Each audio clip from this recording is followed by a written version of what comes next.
This is the 6th generation iPad mini, and without a doubt, this is my favorite iPad Apple has ever made since the 2018 redesigned iPad Pro. 3 years later, why exactly is this my favorite iPad? First and foremost, it brought that edge-to-edge display redesign that we know and love today, relocated Touch ID to the power button, and they even relocated the volume up and down button to accommodate the Apple 2nd generation support, which I love. I appreciate how light this iPad is. I love the inclusion of Type-C, so I could be able to hook up dongles for my SD card, for my camera, and other peripherals such as my drone, which I use it a lot. Type-C, as we know, the possibilities are endless, and I'm happy that Apple switched it on the iPhone, because now I can leave the house with my iPad mini and my iPhone taking the same exact cables. And which, by the way, I'm so happy that I went with Starlight. I was deciding between the purple and the Starlight, but I made a right decision because the iPhone 15 Pro has that natural titanium color and it just looks one-to-one. It just accommodates each other nicely. And what's powering the mini is the A15 Bionic chip, which is still fast to this day. It is taking the same exact chip as the iPhone 13 series. I could be able to multitask with side-by-side applications, basic iPad tasks such as note-taking, media consumption, word processing. The iPad mini is perfectly fine. I would even argue that the mini is the only true iPad. As we know, the iPad Air and the iPad Pro, it has the Magic Keyboard, which is sitting in the background here. I still have my iPad Pro, but the mini doesn't have any keyboard from Apple. I'm sure you can get third-party keyboards, Bluetooth, where you have to pair it up, charge up the keyboard. That just shows you how the iPad mini is a true iPad. Stage Manager, which you can have floating windows and floating apps all over the screen.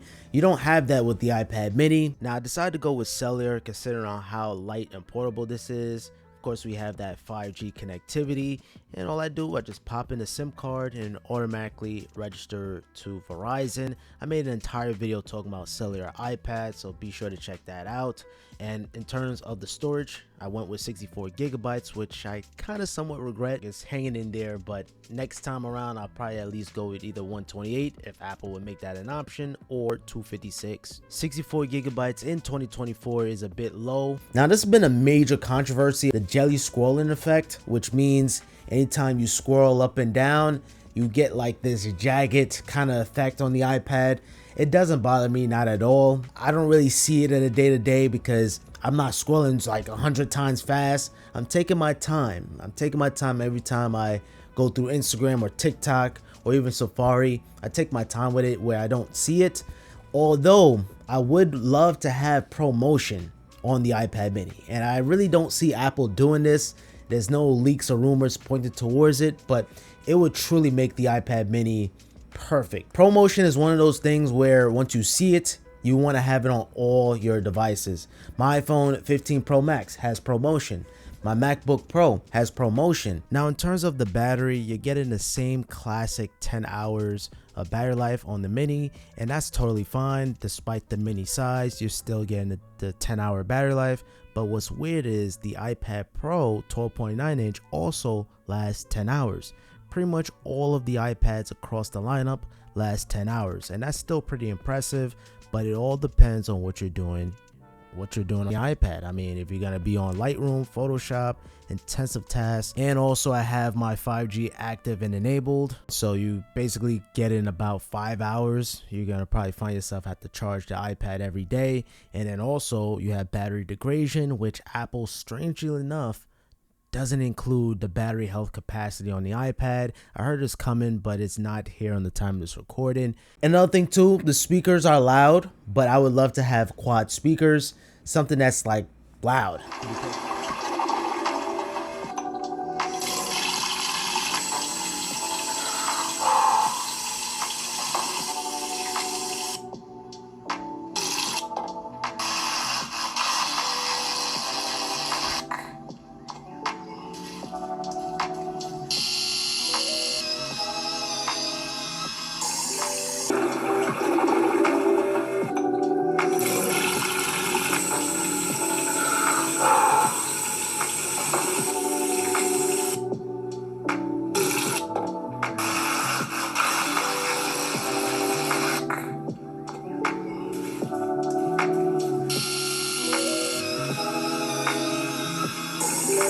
because the iPad Pro, you have that quad speakers, it sounds incredible. But those cons aside, this is still a fantastic iPad, and even if you buy it to this day, you won't feel left out. Honestly, it's really not that much Apple could do. We're gonna get the A16 chip, which is the same chip on the iPhone 14 series. It's not really a big leap in performance. With the iPad Pro and the iPad Air, we are expected to get a redesign, something that's a big change. I looked through my camera gallery and I barely take any pictures on my iPad mini. The camera on the rear is pretty dated. It's equivalent to an iPhone SE 2 or SE 3. The cameras on this is meant for scanning documents.